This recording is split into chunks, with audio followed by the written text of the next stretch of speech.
Hello, my name is Jingonelli, and for today I'm going to be taking you through a topic called probability distribution in business statistics. But before I begin off, I'm going to require you to subscribe to the channel. It will bring you some good luck in your forthcoming exams. So under probability distribution, we are going to look at random variables, and under the random variables, we're going to be looking at the discrete random variables. So beginning off with a bit of some theory, for you to be able to understand this topic, make sure you're in your right state of mind, and you're not being distracted because it requires maximum attention. So when carrying out an experiment, variables are used to describe the event. Uh, a variable a variable in this case can be defined as a characteristic that can assume different variables. So letters of alphabet such as X, Y, or Z can be used to represent variables. Since the variables are associated with probability, they are called random variables. So with random variables, they may either be discrete or continuous, and we are for today we are going to be looking at the discrete majorly. So moving on. So uh since the variables are associated with probability, they end up being called random variables. So there are two types of random variables, and that is the discrete random variables and continuous random variables. So in brief, discrete random variables, this is a random variable which takes a definite or countable number of outcomes. Now the opposite of definite is infinity. Sorry, this is definity, and the opposite of definity is infinity. So continuous random variables, uh, this is one which takes an infinity number of possible values, e.g., the amount of rain in a certain city. So the opposite of discrete random variables, you can say, is a continuous random variable. So that is that with the definitions. I already told you with definity, the opposite of definity is infinity. So this one, for discrete random variables, it's countable, and for continuous, it is you cannot count it. In other words, it's having infinity number of possible values, and I've given you the amount of rainfall in a certain city. So today I told you we are going to be looking at discrete random variables majorly. So when a variable is discrete, it is possible to specify or describe all its possible numerical values. So for example, the number of females, if at all we're having the number of females in a group of 4 students, so the possible values are 0, you not having any females in that group. The one possible value is there's a possible value of 1, 2, 3, and 4. So here it is with the discrete random variables, it is possible to describe all its possible numerical values, unlike the continuous random variable. So when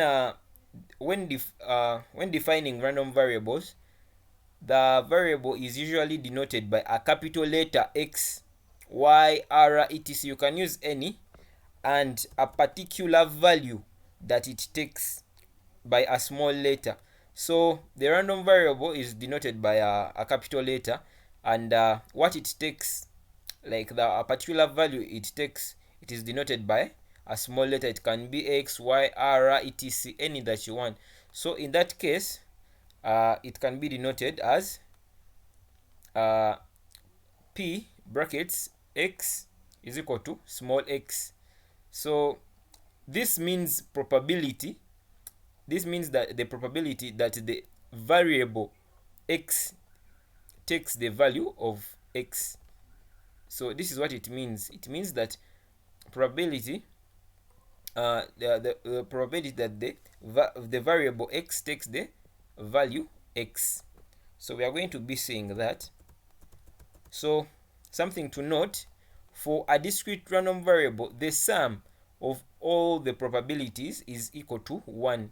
So summation of all x with small letter x, so meaning that a probability of x when it takes a particular value of small letter x is equal to 1. So the probability that the variable x takes the value of x is equal to 1. So it is denoted by this. So, and also probability of x taking the value of x, small letter x, should be greater or equal to 0 for all values of x. So we are going to be seeing these terms here.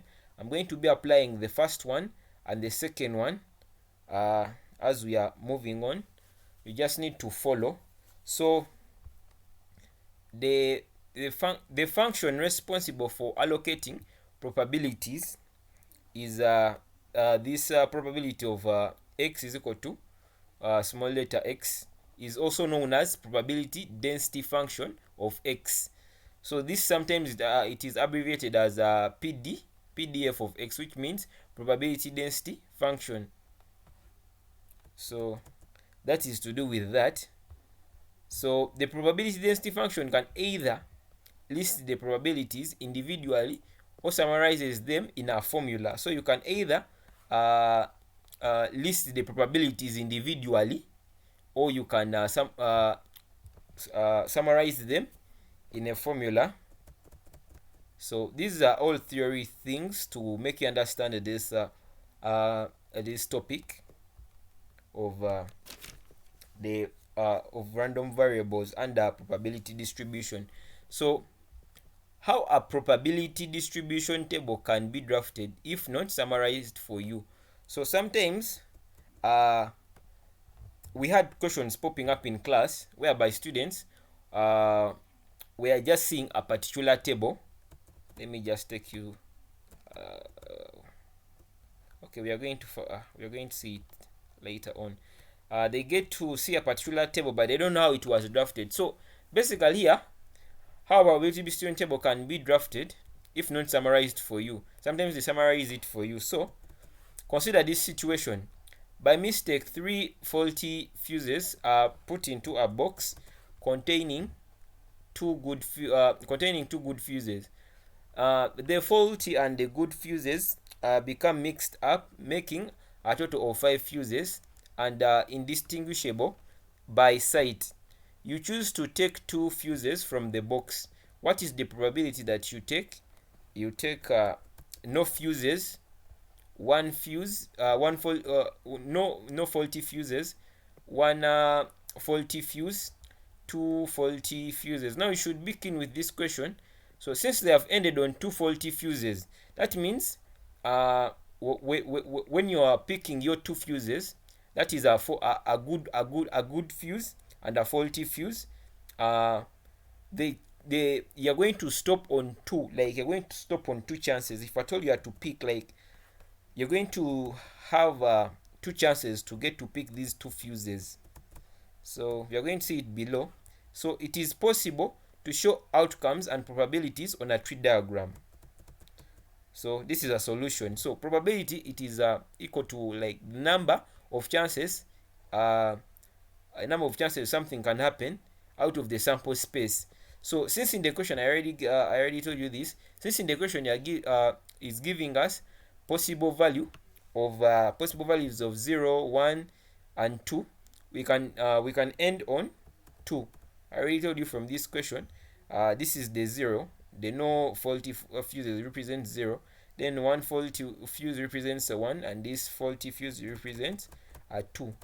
So those are the possible value which x can take up, that is 0, 1, and 2. So we can end there. So when I'm to draw like a tree diagram, I'm going to say I'm having 3 faulty fuses and then 2 good fuses. So this is going to be my sample space, which is going to equal to 5. So as you're seeing here, I've done the tree diagram. 3 out of 5. So this was my first peak. If I'm to take this direction of the faulty fuses, 3 out of 5 first peak. Second peak, I get to pick when I subtract 1 from 3 and a 1 from 5, I'm going to get 2 out of 4. So let me take you here. So basically this is the working to make you understand this. So let me start off from what I was saying. I'm having 3 fuses that are faulty and 2 good ones. So G represents good ones and F represents the faulty ones. So if I'm to take the direction of F, this direction of F, so if I'm to take this direction of F, let me get something here.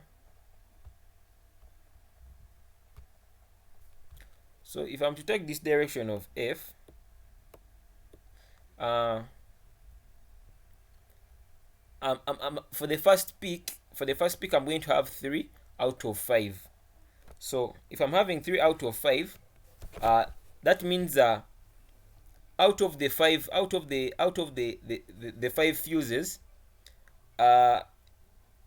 for the first peak, I've picked 3 out of 5, and then still for the first peak, because I'm looking at 2 fuses. If I told I'm to take the direction of G, the good fuses, it's going to be 2 out of 5 for the first peak. So giving me a total of 5, yeah? These two giving me a total of 5, hence equaling to 1. That is the probability.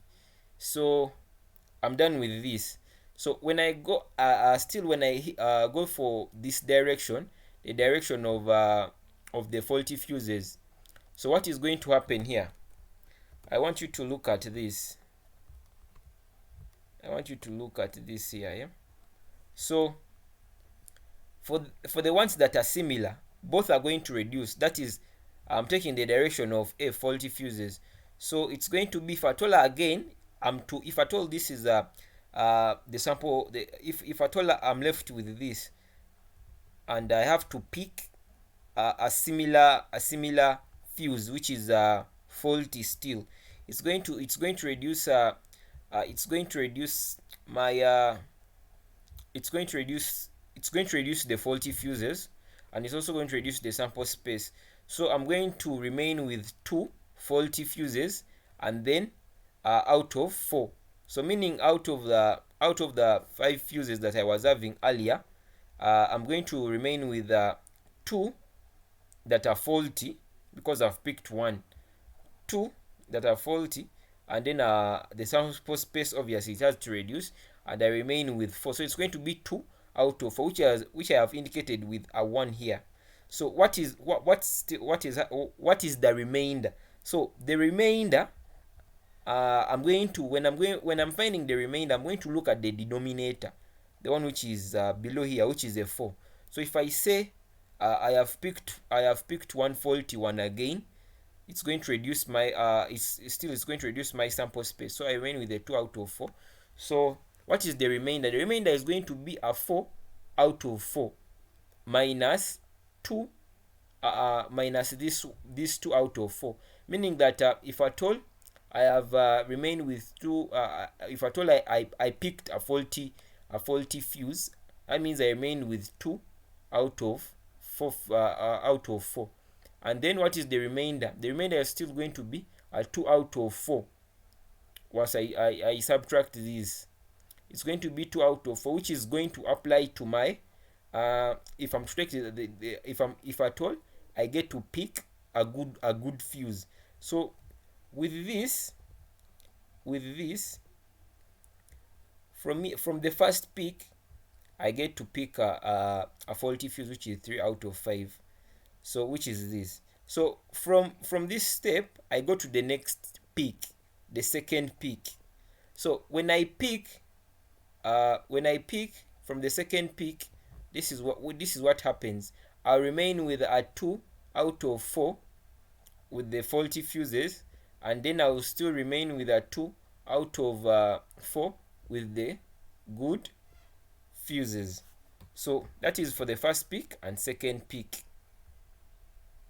So that is done. So I'm going to stop at 2 because that's where the question was that's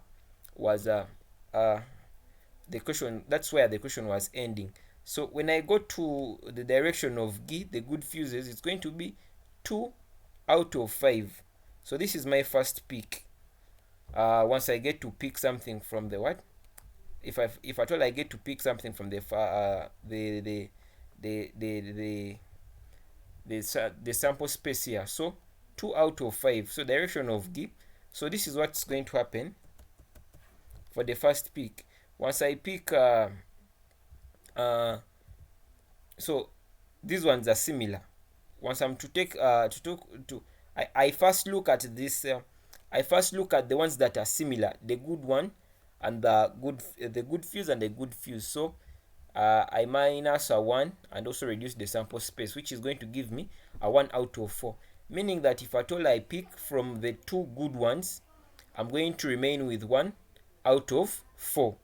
So when I remain with 1 out of 4, it means that what is my remainder? I told you look at the denominator.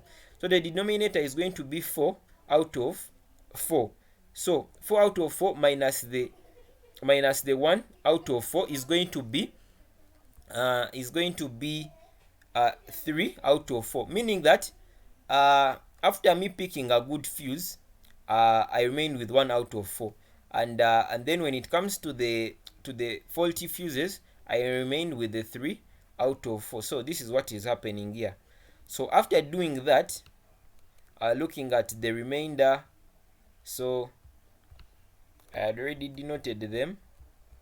This is the 1, which is this. The remainder of this is this, which is 2 out of 4, and this is the peak, whereby if I thought I reduce and I pick 1, I get this, which is a 4 represented by 4. Yeah, 1 out of 4, which is this, and then the remainder, which is a 4 divided by 4. 4 divided by 4, then minus the 1 out of 4, which I already got here. Then it will give me a 3 divided by 4. So after doing that, I come to the probabilities.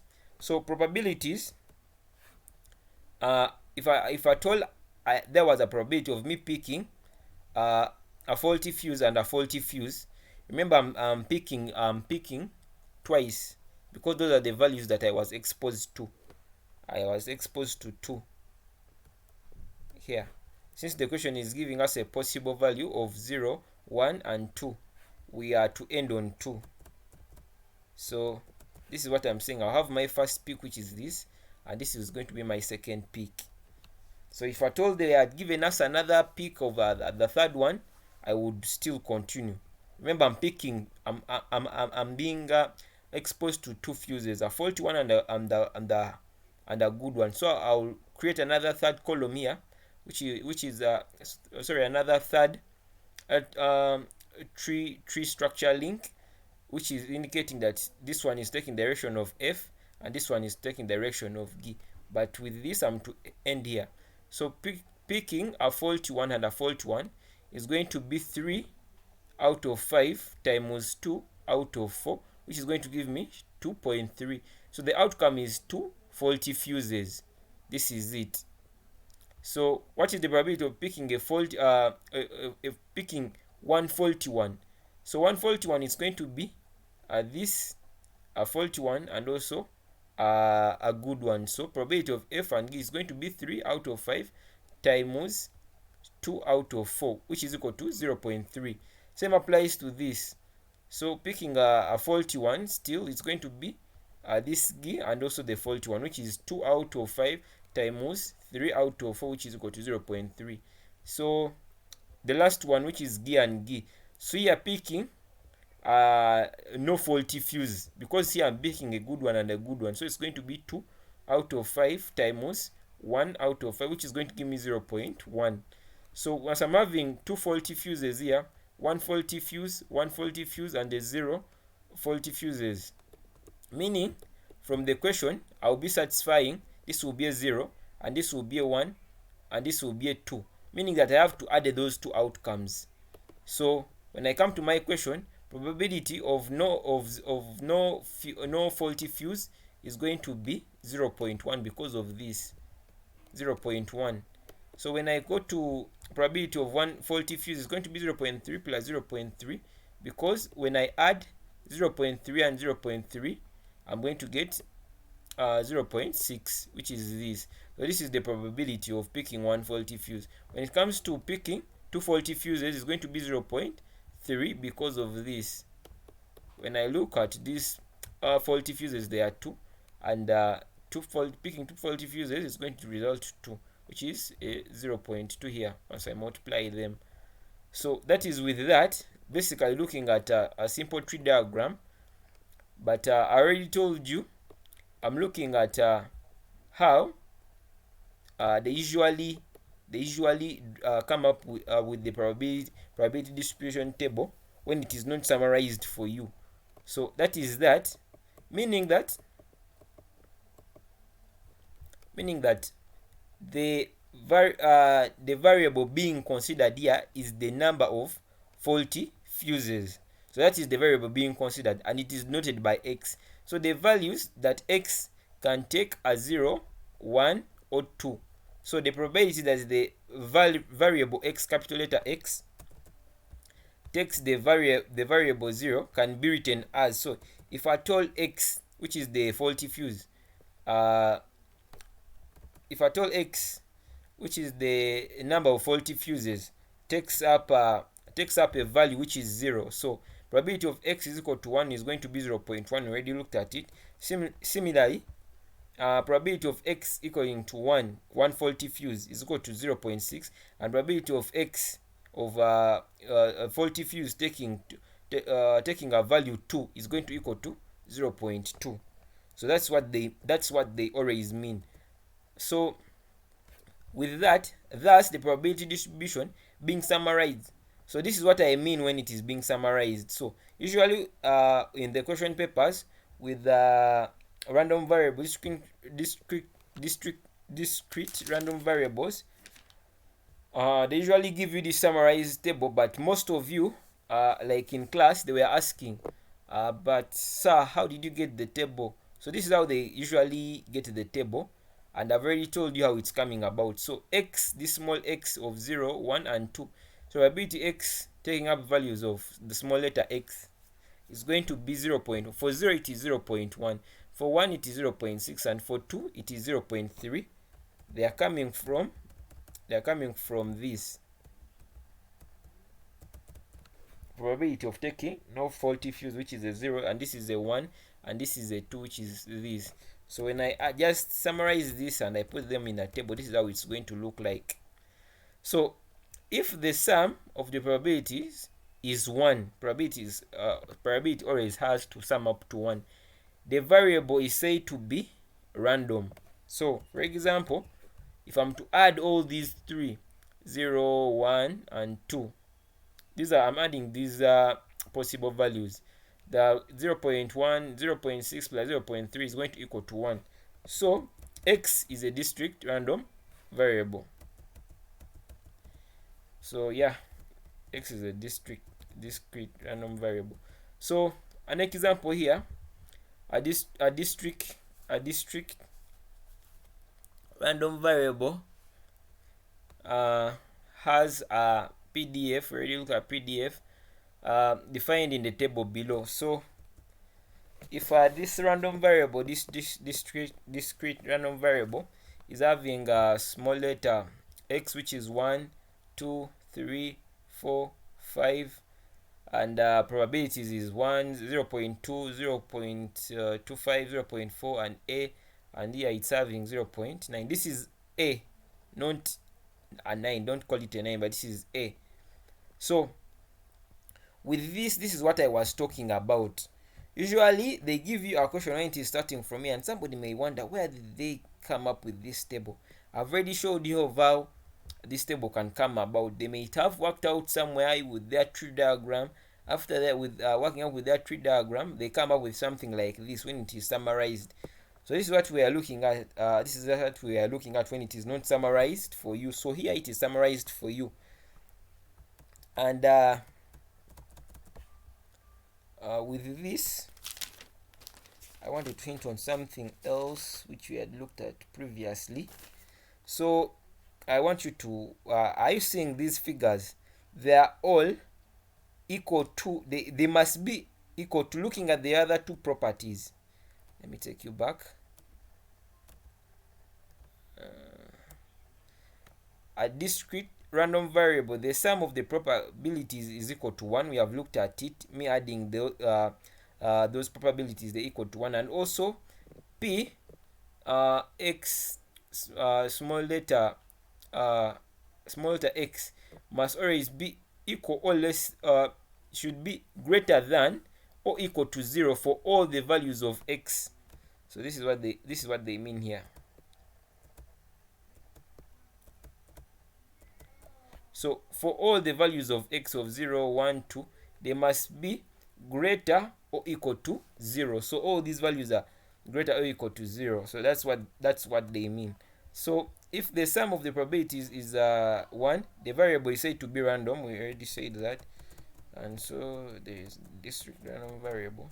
So we are looking at this. Determine the value of a from here, and then the probability of p of px greater than 3, then the probability of x less than or equal to 2, and then the probability of 1 less than x and less than 3, and then probability of 2 less than or equal to x and also less than or equal to 4, and also the mode.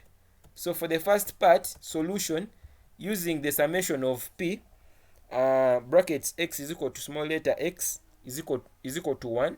So meaning that if I add the 0 point, the probability of this, that is if I get to add their probability, I add this probability, this plus this plus this plus the a plus this is going to equal to 1.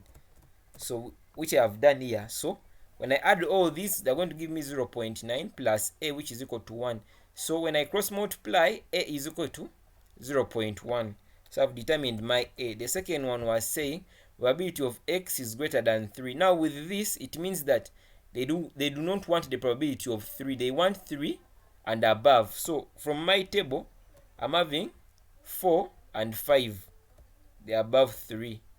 So it's going to be probability of x is equal to 1 plus probability of x is equal to 5, which is 0.1 plus 0.05, which is equal to 0.15.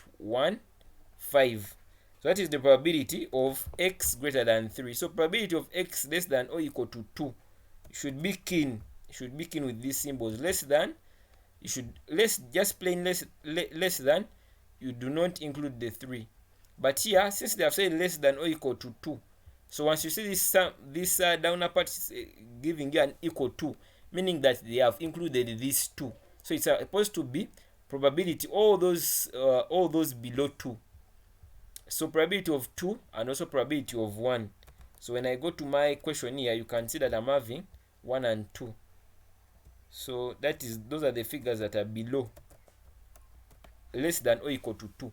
So which is equal to 0.2 plus 0.25, which is giving me 0.15. So that is with the probability of x less than or equal to 2. So when I go to this probability of 1 less than x or less than 3.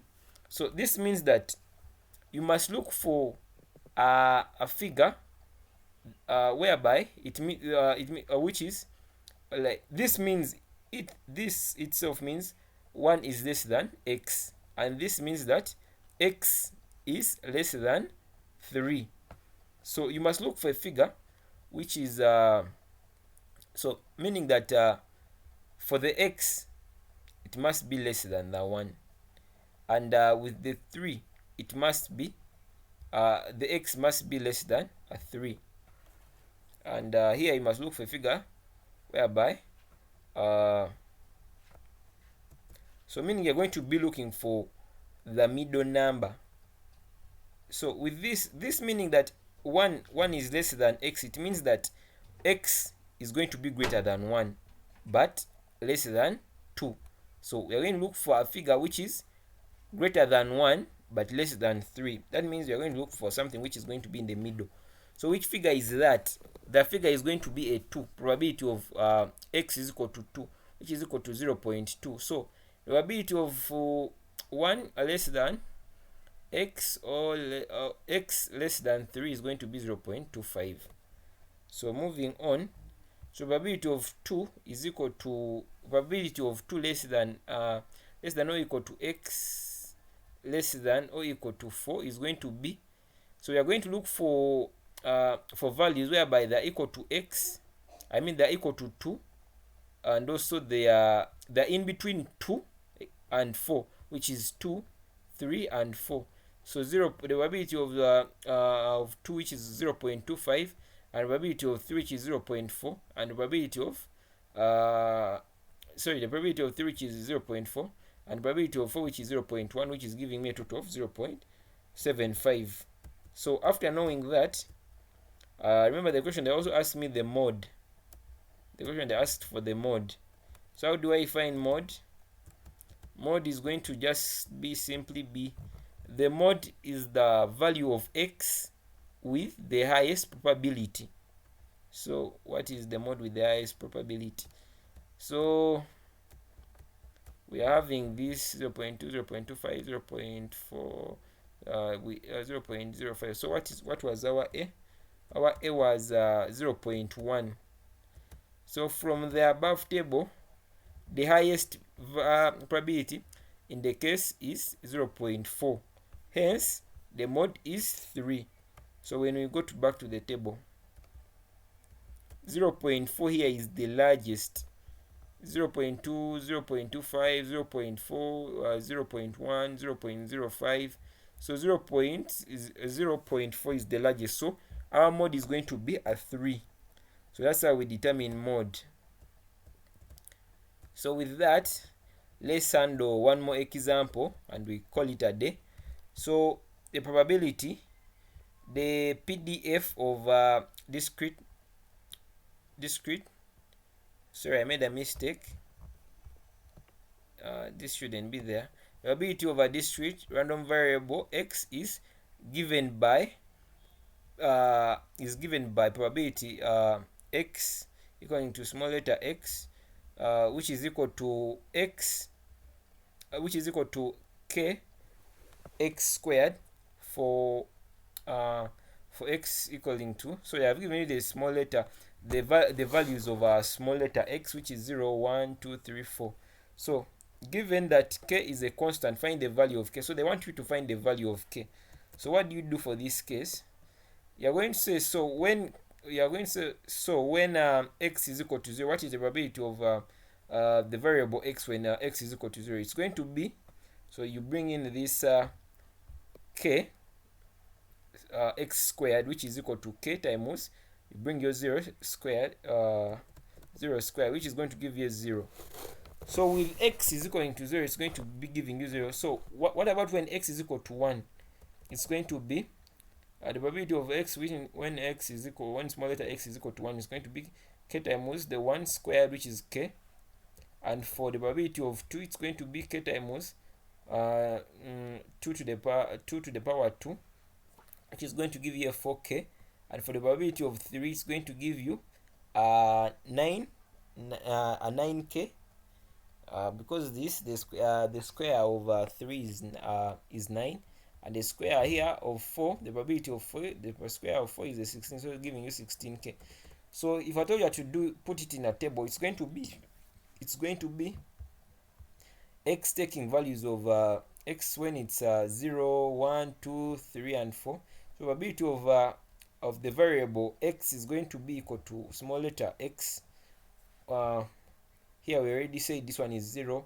For 1 it was a k, for 2 it was a 4k, for 3 was a 9k, and for 4 was a 16k.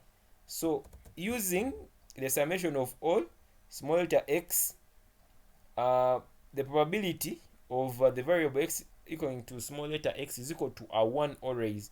So meaning that all these have to equal to a 1. These ones, they have to equal to a 1. So 0 plus k plus 4 plus 9 plus 16 is equal to 1. So meaning that if at all I add all these, it's going to give me 30k, which is equal to 1. So when I cross multiply, k is going to equal to 1 out of 30. So when I simplify, which is going to equal to 0.03. So that marks the end of this chapter to do with random variables. So next we shall be looking at the expectation of discrete random variable. So we haven't yet concluded with discrete random variables. So make sure you subscribe to the channel so that you can get access to more videos like this, and you'll be able to add on what you have understood from this tutorial. So for today I'm going to be ending here. Thank you so much for listening in.